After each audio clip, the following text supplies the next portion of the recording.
Hospital and clinical pharmacy इस subject का नया टॉपिक और थर्ड चैप्टर शुरू करने जा रहे हैं, जिसका नाम है drug distribution system in India. इसके पहले हम हॉस्पिटल फार्मेसी ये जो चैप्टर है खत्म कर चुके हैं।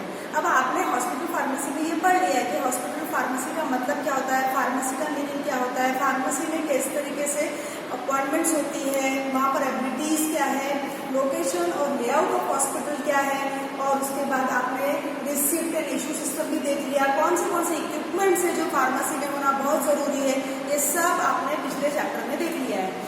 अब नया चैप्टर जो हम लोग देख रहे हैं, नाम से ही समझिए drug distribution system in India. मतलब कि जब हॉस्पिटल में ड्रग डिस्ट्रीब्यूट करने के लिए आएगी तो वहाँ पर कौन से स्टेप्स फॉलो किए जाएंगे और किस तरीके से वो ड्रग फाइनली पेशेंट तक पहुँचेंगी, ये इस चैप्टर में हमको देखना है। ठीक है, तो let's start with this topic now. तो सबसे पहले हम लोग देख लेंगे, मैंने आपके सामने लिखा है चैप्टर का नाम drug distribution system in India. ठीक है, ना वहाँ पर दो तरीके से डिवाइडेशन किया गया है। पहला मैंने लिख दिया है इन पेशेंट, आपको दिख रहा है ये इन पेशेंट, और सेकंड मैंने लिख दिया है आउट पेशेंट। ठीक है, तो पहले समझ लेंगे इन पेशेंट का मतलब क्या होता है। इन पेशेंट मतलब ऐसे पेशेंट्स जो हॉस्पिटल में एडमिट है, वो कुछ दिनों तक हॉस्पिटल में रहने वाले हैं और वहाँ पे अपना ट्रीटमेंट खत्म होने के बाद वो जाने वाले हैं। ठीक है, तो इन पेशेंट का मतलब क्या हो गया, ऐसे पेशेंट जो हॉस्पिटल में एडमिट रहने वाले हैं और अपना ट्रीटमेंट वहाँ पर कुछ दिनों तक रहकर ही कंप्लीट कर सकते हैं, ऐसे पेशेंट को हम कहेंगे इन पेशेंट। इन से समझना है एडमिटेड पेशेंट। ठीक है ना, उसको हमने चार अलग अलग तरीकों से डिवाइडेशन दिया गया है कि इन पेशेंट जो एडमिटेड पेशेंट है उनको ड्रग कैसे डिस्ट्रीब्यूट की जाएगी, उसके चार मेन मेथड्स हम देखने वाले हैं। तो आज मैंने आपके सामने आउटलाइन रखी है, यहाँ पर इन 4 मेथड की आउटलाइन मैं आपके सामने बता रही हूँ, और अगले लेक्चर से हम एक एक मेथड को डिटेल में पढ़ने वाले हैं। वो मेथड कैसा है, उसके एडवांटेजेस क्या है, उसके डिसएडवांटेजेस क्या है, ये सब हम बारी बारी से पढ़ने वाले हैं। तो सबसे पहले हमने देख लिया individual prescription system. Individual prescription system नाम से ही समझेंगे, इंडिविजुअल मतलब एक पेशेंट रहेगा, सिंगल पेशेंट है, और सिंगल पेशेंट को प्रिस्क्रिप्शन के द्वारा उसकी मेडिसिन प्रोवाइड की जाएगी, उसका जो भी प्रिस्क्रिप्शन है वो फिलअप किया जाएगा। ये हो गया individual prescription system. Now second है, इंपॉर्टेंट है, एग्जाम में आता है, कंप्लीट फ्लोर स्टॉक सिस्टम। नाम से ही समझेंगे, सारा का सारा जो भी मेडिसिन है, जो भी ड्रग का स्टॉक है, वो एक फ्लोर पर रख दिया जाता है और उसको फिर डिस्ट्रीब्यूट किया जाता है, नंबर ऑफ पेशेंट को डिस्ट्रीब्यूट किया जाता है। तो वो कैसे होगा डिस्ट्रीब्यूशन, उसके भी फर्दर 2 बाइफर्केशन है, जैसे कि चार्ज और सेकंड है नॉन चार्ज। मीनिंग नाम से ही, वर्ड से ही निकलना है आपको। चार्ज मतलब कि उसका एग्जांपल पहले देख लेते हैं, एनवलप मेथड। आपको एक चार्ज एनवलप दिया जाएगा, मतलब आपका जो भी मेडिसिन का आइटम्स है उनका जितना भी कॉस्ट है वो कॉस्ट कैलकुलेट करके आपको एक एनवलप दे दिया जाएगा, और वो एनवलप आपको मिल गया और फिर आप जाके फार्मेसी में एज अ कूपन कंसीडर करके उसमें आपके मेडिसिन और आइटम्स फिलअप करवा के आप अपने ट्रीटमेंट को आगे बढ़ा सकते हैं और ट्रीटमेंट कंप्लीट कर सकते हैं। तो ये हो गया चार्ज, जिसमें हमने पढ़ा एनवलप मेथड। नाउ सेकंड है नॉन चार्ज। नॉन चार्ज का मतलब ऐसा नहीं है कि कोई चार्ज नहीं लगेगा, ऐसा बिल्कुल भी नहीं है। नॉन चार्ज का मीनिंग आपको ये समझना है कि डेली के बेसिस पर आपको चार्ज नहीं करना है, पेमेंट नहीं करना है। आप पूरा ट्रीटमेंट कंप्लीट करवा लीजिए। फॉर एग्जाम्पल ट्रीटमेंट हफ्ते भर का है, या आपका जो ट्रीटमेंट है वो 10 डेज का है। आफ्टर दी 10 डेज, 10 दिन के बाद में आपके डेली बेसिस पे सारे मेडिसिन और आइटम्स का कैलकुलेशन किया जाएगा और उसके अकॉर्डिंगली बेड चार्ज और जो अदर चार्जेस है वो लगाकर एक कंप्लीट बिल बनाया जाएगा और आपको वो दिया जाएगा। That means non charge. ठीक है, अब नॉन चार्ज है, हमने बोला है कि डेली बेसिस पे आपको मेडिसिन मिलने वाली है, उसका पेमेंट डेली नहीं करना है आपको। तो कैसे होगा, वहां पर 2 मेथड बताए गए हैं। पहला है ड्रग बास्केट मेथड और दूसरा है मोबाइल डिस्पेंसिंग मेथड। तो ड्रग बास्केट मेथड का मतलब क्या होता है, एक बास्केट रहेगी और पर्टिकुलर हर पेशेंट की बास्केट रहेगी, वहां पर उसका नाम, उसका बेड नंबर, उसके फाइल नंबर, सारा कुछ बास्केट पे मेंशन रहेगा, और नर्स जो है उसमें उसके मेडिसिन आइटम्स पुट करके उसके पेशेंट के बेड के पास रख कर आएगी। ऐसा हर एक पेशेंट के साथ में उसको करना है। तो बास्केट का इस्तेमाल किया गया है, इसीलिए उसको बोला गया है ड्रग बास्केट मेथड। हम ये किसके अंदर पढ़ रहे हैं? नॉन चार्ज के अंदर में। नॉन चार्ज का मीनिंग मैंने आपको बताया है कि डेली बेसिस पर पेमेंट नहीं करेगा पेशेंट, वो आखिरी दिन at the time of discharge patient वहां पर पेमेंट करने वाला है। उस मेथड को हम कहेंगे non charge method. Now similarly लिखा है, अब अगर वहां पर पेशेंट है, वार्ड है, बहुत बड़ा वार्ड है, वहां पर बास्केट शक्ति प्रोवाइड नहीं कर पा रहे हैं, तो आपको पता है ये एक उसके लिए मेथड बताया गया है मोबाइल डिस्पेंसिंग मेथड। मोबाइल मतलब क्या? कुछ तो भी मूव होने वाला है। ट्रॉली रहेगी, ट्रॉली में सारी बास्केट्स रख दी जाएगी, वो ट्रॉली मूव करके हर बेड के पास लेके जाएंगे और हर एक पेशेंट को उसका जो ड्रग है या मेडिसिन है, जो भी आइटम्स बताए गए हैं वो उसको प्रोवाइड कर रहे हैं। मोबाइल डिस्पेंसिंग मेथड का मतलब मूव करके ट्रॉली की मदद से पेशेंट के बेड के पास मेडिसिन या आइटम पहुंचाए जाते हैं, उसको हम कहेंगे mobile dispensing method. Drug basket मतलब बास्केट की हेल्प से जब हम प्रोवाइड कर रहे हैं तो उसको कहेंगे हम ड्रग बास्केट मेथड।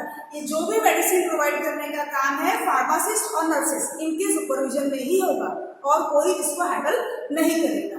तो ये हमने देख लिया। कौन सा देखा हमने? Complete floor stock system. ठीक है। नाउ अब हम देख रहे हैं थर्ड वन। थर्ड वन है कॉम्बिनेशन ऑफ 1 and 2, जहाँ पे इंडिविजुअल प्रिस्क्रिप्शन सिस्टम भी चलेगा और जहाँ पर कॉम्बिनेशन ऑफ 1, जो हमने देखा कि कंप्लीट फ्लोर स्टॉक 1 और 2 का कॉम्बिनेशन रहेगा। इन दोनों का कॉम्बिनेशन जिसमें चार्ज, नॉन चार्ज और इंडिविजुअल प्रिस्क्रिप्शन तीनों एक साथ चलेंगे, तब उस मेथड को हम कहने वाले हैं कॉम्बिनेशन ऑफ 1 and 2।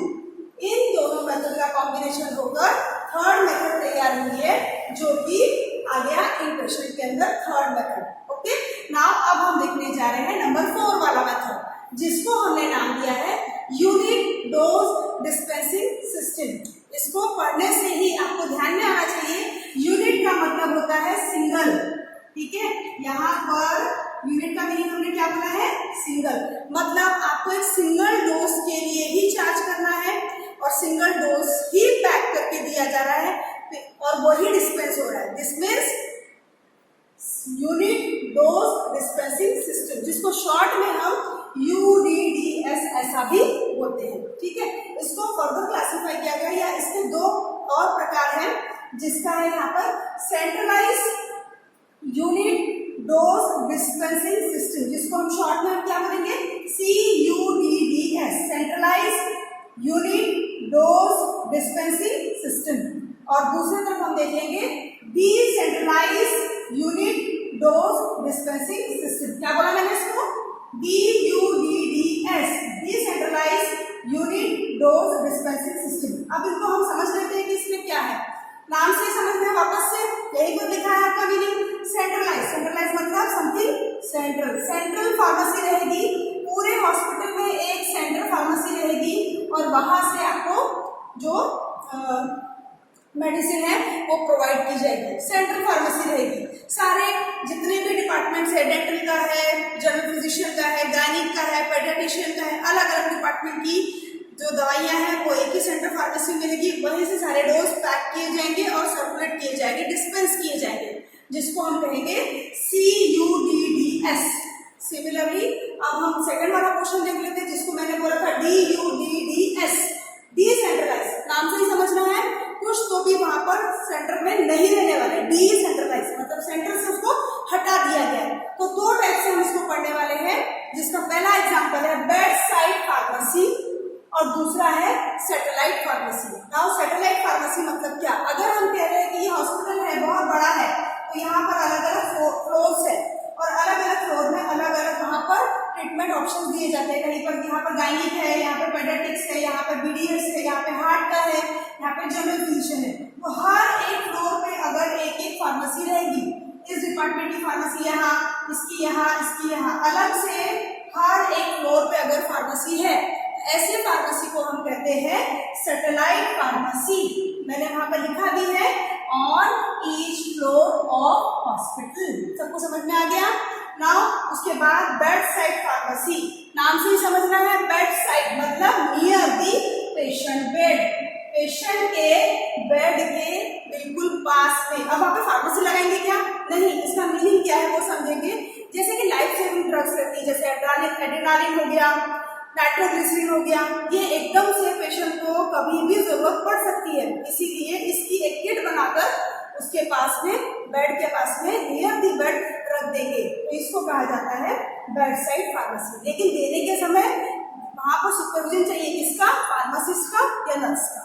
अपने मन से सेल्फ मेडिकेशन पेशेंट नहीं कर सकता, नियर दी पेशेंट बेड है तो भी। ठीक है, तो अभी हमने क्या देखा? Decentralised unit dose dispensing system, जिसमें अभी हमने देखा बेड साइड फार्मेसी मतलब नियर दी पेशेंट बेड, और थर्ड देखा, सेकंड देखा satellite pharmacy on each floor of hospital, जिसका मैंने अभी यहाँ पर आपको बताया था। बड़ा हॉस्पिटल है, अलग अलग फ्लोर है, मल्टी स्टोरी हॉस्पिटल है, अलग अलग डिपार्टमेंट है। अगर अलग अलग फ्लोर पे आपको एक एक फार्मेसी वहां पर दिखाई दे रही है, तो ऐसे एग्जाम्पल्स में हम बोलेंगे ये एग्जाम्पल हो गया हमारे सैटेलाइट फार्मेसी का। ठीक है, तो अभी हम लोगों ने क्या देख लिया? इन पेशेंट जो है हमारा डिपार्टमेंट ऑफ हॉस्पिटल, वहां पर ड्रग डिस्ट्रीब्यूशन सिस्टम कैसे होता है, ये अभी हमने शॉर्ट में देख लिया है। इंडिविजुअल को पढ़ना है, मेथड पढ़नी है, एडवांटेज पढ़ने हैं, डिसएडवांटेज पढ़ने हैं, और ये स्पेसिफिकली अलग अलग लिखने के लिए भी आता है। आपको चैप्टर की आउटलाइन पढ़ाने के हिसाब से मैंने यहाँ पर डायग्राम के फॉर्म में दिया है। नाउ अब जैसे मैंने आपको बता दिया था कि ड्रग डिस्ट्रीब्यूशन सिस्टम को सबसे पहले डिवाइड किया गया था इन पेशेंट में। अब second one is out patient, नाम से ही समझेंगे वापस। आउट पेशेंट मतलब पेशेंट नॉट एडमिटेड, एडमिट नहीं हुआ है हॉस्पिटल में, वो ट्रीटमेंट लेगा और अपने घर सेम डे वापस जा रहा है, तो उसको हम कहेंगे आउट पेशेंट। आउट पेशेंट का मीनिंग समझ में आ गया सबको? क्या है? Patient not admitted, not admitted, वो एडमिट नहीं हो रहा है, ट्रीटमेंट ले रहा है, वापस जा रहा है। ठीक है, उसके बाद इसको भी हमने 4 टाइप से देखना है। जैसे पहले मैंने लिख दिया है इमरजेंसी आउट पेशेंट। ठीक है, इसका मतलब required immediate medical care. Example मैंने लिखा है एक्सीडेंटल केसेस, किसी का एक्सीडेंट हो गया है रोड पर, किसी गाड़ी से वो गिर गया है या किसी गाड़ी ने उसको ठोक दिया है, एक्सीडेंट का केस है। इस केस में इमरजेंसी उसको ट्रीटमेंट और मेडिकल केयर चाहिए, तो ऐसे केसेस में भले वो आउट पेशेंट है, एडमिट नहीं हो रहा है और इमरजेंसी है, तुरंत उसको वहां पर ट्रीटमेंट की जरूरत है, तो उसको हम कहेंगे emergency out patient. Now second is referral out patient. इसका मीनिंग हम समझेंगे रेफर, मैंने वहां पे लिख दिया है शॉर्ट में कि रेफर्ड बाय जनरल फिजिशियन या जनरल प्रैक्टिशनर। आपको कोई भी तकलीफ होती है, फॉर एग्जाम्पल आपको माउथ में ऐसा लग रहा है कि आपके गम्स स्वेल हो गए हैं और तकलीफ हो रही है, ब्रश करते वक्त ब्लीड आ रहा है, तो आप सबसे पहले क्या करेंगे? अपने जनरल प्रैक्टिशनर के पास जाएंगे और वहां पर अपनी तकलीफ बताएंगे। वो आपको 2-3 दिन का पस फॉर्मेशन वगैरह जो हुआ है उसके लिए एंटीबायोटिक की थेरेपी देगा, फिर भी आपका क्योर नहीं हुआ, तो वो क्या बोलेगा? आपको इस ट्रीटमेंट के लिए आप डेंटल डॉक्टर के पास जाना जरूरी है। मतलब आपके जनरल प्रैक्टिशनर ने आपको स्पेशलिस्ट के पास रेफर कर दिया। ये मैंने एक छोटा सा एग्जाम्पल बताया है। ऐसे एग्जाम्पल के तौर पर आप आई का भी रख सकते हैं। काफी दिनों से आई में इरिटेशन हो रहा था, जनरल फिजिशियन के पास गए, ट्रीटमेंट करवाया लेकिन नहीं ठीक हुआ, तो फिर आपको हो सकता है चश्मे का नंबर बढ़ गया है, हो सकता है और कोई तकलीफ है, तो आपको वो रेफर कर देगा स्पेशलिस्ट के पास, जिसको हम क्या बोलेंगे? Referral out patient. एडमिट नहीं रहेगा, ट्रीटमेंट करा के सेम डे वापस आएगा। उसी तरीके से जनरल आउट पेशेंट, ये सभी को पता है, जीपी शॉर्ट में हम बोलते हैं इसको। हमारा फैमिली डॉक्टर, आपने ये वर्ड हमेशा सुना है, अरे मुझे ये हो गया था, क्या हो गया था? कफ हो गया था, कोल्ड हो गया था, फीवर, किसके पास गए थे? तो बोलते मैं अपनी जीपी को दिखाया या फैमिली डॉक्टर को दिखाई, तो हो जाएगा जनरल आउट पेशेंट। तो सिंपली किसके लिए कहते हैं? General treatment of cough, cold और फीवर के लिए। Now the fourth one is ambulatory out patient. ये ऐसे पेशेंट के लिए है जो है अनेबल टू वॉक, वो चलकर नहीं जा सकते हैं, उनको एम्बुलेंस में डालकर ही लेके जाना है। Unable to walk need ambulance, वो एम्बुलेंस की सहायता से ही अब जाकर अपना ट्रीटमेंट करवा सकते हैं, उसको हम कहेंगे एम्बुलेटरी आउट पेशेंट। ठीक है, जा रहे हैं, टेक ट्रीटमेंट, ट्रीटमेंट लिया, नॉट एडमिटेड, एडमिट नहीं हुए, इसीलिए ये हो गए आउट पेशेंट। तो आउट पेशेंट में हमने क्या क्या देख लिया, आउट पेशेंट में हमने देख लिया 4 टाइप से देख लिया। सबसे पहले तो देखा पेशेंट एडमिट नहीं रहने वाला है, वहां पर सेम डे वापस आने वाला है। उसके बाद हमने देखा emergency out patient, referral out patient, और फिर देखा जनरल आउट पेशेंट, और फिर देखा एम्बुलेटरी आउट पेशेंट। इस तरीके से हमने ड्रग डिस्ट्रीब्यूशन सिस्टम जो है इन हॉस्पिटल उसको 2 भाग में डिवाइड करके देखा, इन पेशेंट और आउट पेशेंट। इन पेशेंट को फर्दर क्लासिफाई किया गया है individual prescription system, complete flow stock system, जिसको फर्दर डिवाइड किया गया चार्ज और नॉन चार्ज में। फिर ये दोनों का कॉम्बिनेशन मतलब थर्ड मेथड, और फोर्थ मेथड है यूनिट डिस्पेंसिंग सिस्टम, जिसको UDDS कहा जाता है शॉर्ट में। और फर्दर ये 2 भाग में क्लासिफाई हुआ है, CUDDS मतलब सेंट्रलाइज, DUDDS मतलब डिसेंट्रलाइज। इसका मतलब एक सेंट्रल फार्मेसी रहेगी, और इसका मतलब वहां पर बेड साइड फार्मेसी मतलब near the patient bed, and satellite pharmacy मतलब on each floor of the hospital. तो ये आज हमने क्या देख लिया, drug distribution system in hospital. Thank you.